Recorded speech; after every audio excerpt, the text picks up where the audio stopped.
বন্ধুরা, টি-20 বিশ্বকাপের 20টা টিমের ভিতরে দেখা গেল যে 8টা টিম কিন্তু সুপার 8-এর জন্য কোয়ালিফাই করেছিল এবং যোগ্যতা অর্জন করেছিল।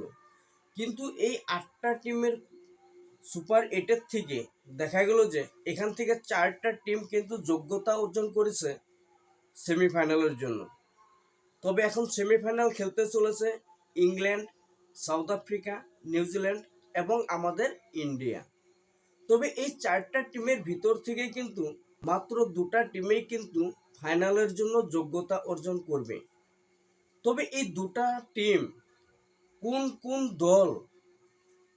কোন দল ফাইনালের জন্য যোগ্যতা অর্জন করবে অবশ্য তোমরা কমেন্ট করে জানাবে। এবং তবে আমি আশা করি আমাদের ইন্ডিয়ার টিম কিন্তু অবশ্যই ফাইনালে পৌঁছাবে, আমি এতটুকু গ্যারান্টি দিতে পারি। বাকি আর কোনো একটা টিম এখান থেকে কিন্তু যোগ্যতা অর্জন করবে ফাইনালের জন্য।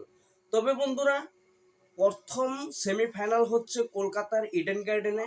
এখানে খেলবে সাউথ আফ্রিকা বনাম নিউজিল্যান্ড দল এবং দ্বিতীয় সেমিফাইনাল খেলবে আমাদের ভারত বনাম ইংল্যান্ড। তবে দ্বিতীয় সেমিফাইনাল খেলা হবে মুম্বাই ওয়ানখেড়ে স্টেডিয়ামে। তবে বন্ধুরা, এই দুটি সেমিফাইনালের থেকে কোন দুটা দল ফাইনাল খেলতে চলেছে অবশ্যই তোমরা কমেন্ট করে জানাবে।